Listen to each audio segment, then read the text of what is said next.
Assalamualaikum warahmatullahi wabarakatuh.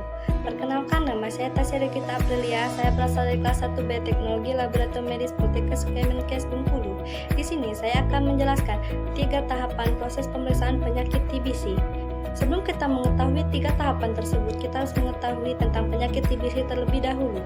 TBC atau tuberkulosis adalah suatu penyakit paru-paru yang diakibatkan oleh mikrobakteri tuberkulosis. Biasanya TBC akan menimbulkan gejala batuk yang berlangsung lama lebih dari 3 minggu secara berturut-turut. Biasanya batuk ditandai dengan batuk berdahak dan terkadang juga ada yang mengeluarkan darah. Selain menimbulkan gejala-gejala tersebut, TBC juga memiliki gejala-gejala lain seperti demam tinggi, badan panas dingin, nyeri di dada, badan terasa lemas, hilangnya nafsu makan, dan berkeringat di malam hari. Kita akan melanjut ke tahap pemeriksaan tuberkulosis. Yang pertama adalah tahap pra-analitik. Tahap pra-analitik adalah suatu persiapan pemeriksaan tuberkulosis yang sangat mempengaruhi kualitas pemeriksaan selanjutnya. Karena berpengaruh terhadap kualitas sampel, pra-analitik meliputi kondisi pasien, cara, waktu pengambilan sampel dan kondisi sebelum dan sesudah pengambilan sampel pada pasien. Mari kita cek video berikut ini tentang proses pengambilan dahak yang baik pada pemeriksaan tuberkulosis. Cara mengeluarkan dahak untuk pemeriksaan TB. Pemeriksaan TB yang baik diawali dengan pemeriksaan dahak terlebih dahulu. Namun, untuk mencegah virus TB tersebar, ketika mengeluarkan dahak perlu dilakukan dengan cara yang baik dan benar. Pasien sebaiknya mengeluarkan dahak sambil berdiri. Pemeriksaan dahak baik jika dilakukan di tempat yang terbuka atau yang memiliki jendela yang cukup lebar. Hal ini untuk mencegah penularan kuman TB pada lingkungan. Kuman TB akan mati oleh sinar matahari langsung. Pasien harus berkumur terlebih dahulu agar mulut bersih dari sisa makanan.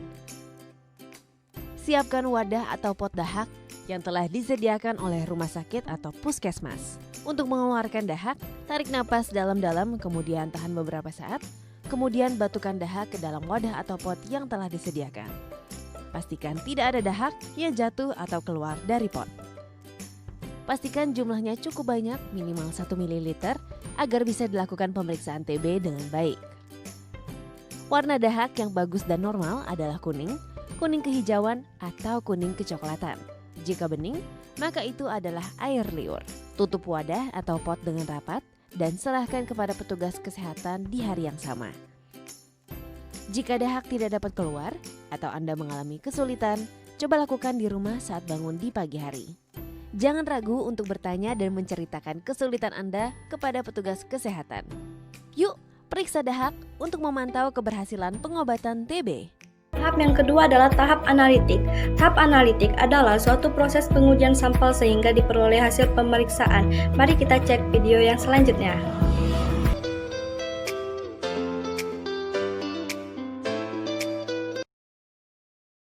Di kelas, kedua kita butuh sampel, tentu saja. 3 kita butuh tusuk gigi, 4 butuh pensil, dan saya pakai ukuran pembuatan preparat BTA yang saya buat sendiri. Ngomong-ngomong, di sini saya menggunakan slide yang frosted and slide, sehingga ketika kita melakukan penomoran, saya dapat menggunakannya dengan pensil dan tidak mudah hilang ketika kita melakukan pewarnaan.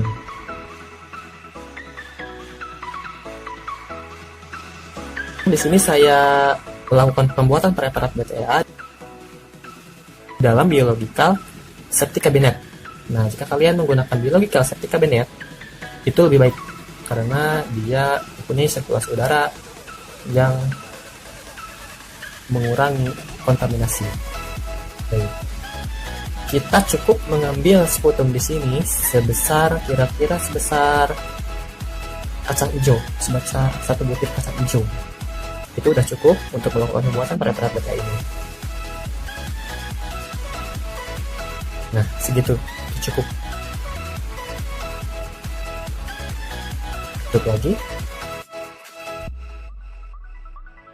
Ukuran tadi kita tempelkan di bawah slide yang akan kita lakukan pembuatan preparat BTA.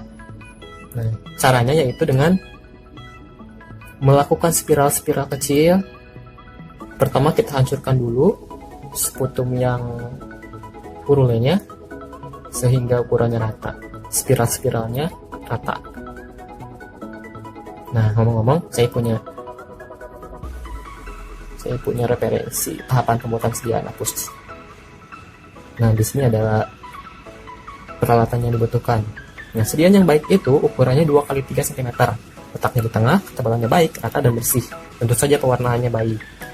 Makanya tadi saya menggunakan ukuran contoh agar ukurannya bagus. Nah, sediaan apus dahak yang baik, ketika kita sudah membuatnya, kita ditempelkan di atas koran. Nah, tulisan preparat yang baik itu, tulisan korannya itu dia terlihat namun tidak terbaca, seperti yang saya perlihatkan tadi. Jadi si tulisan dalam koran itu masih terlihat tapi kita tidak bisa baca. Itu artinya preparat kita sudah bagus ketebalannya.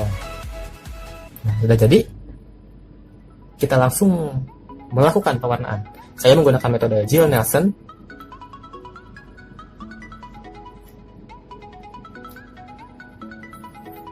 Nah, kita melakukan fiksasi dulu terlebih dahulu.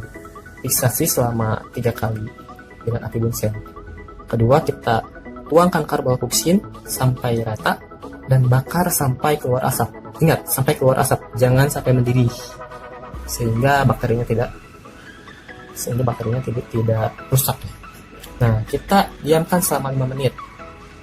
Kira-kira selama 5 menit. Setelah 5 menit, kita cuci atau bilas dengan air.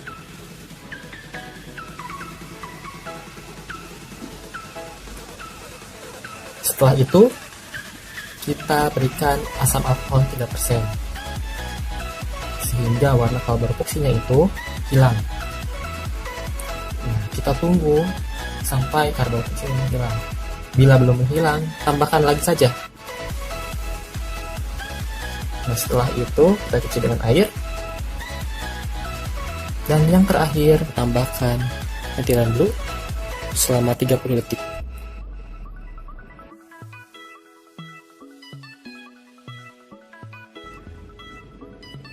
Kemudian itu cuci lagi dengan air, dan preparat pun sudah jadi. Nah ini adalah kualitas pewarnaan gel Nelson yang baik. Nah ini yang jelek. Ketiga yaitu pasca analitik, yaitu tahap akhir pemeriksaan yang bertujuan untuk menentukan valid atau tidaknya suatu pemeriksaan penyakit tuberkulosis. Baiklah, itulah sekilas hal tentang 3 tahap pemeriksaan penyakit tuberkulosis. Jika ada kesalahan, saya mohon maaf. Terima kasih telah menyaksikan. Wassalamualaikum warahmatullahi wabarakatuh.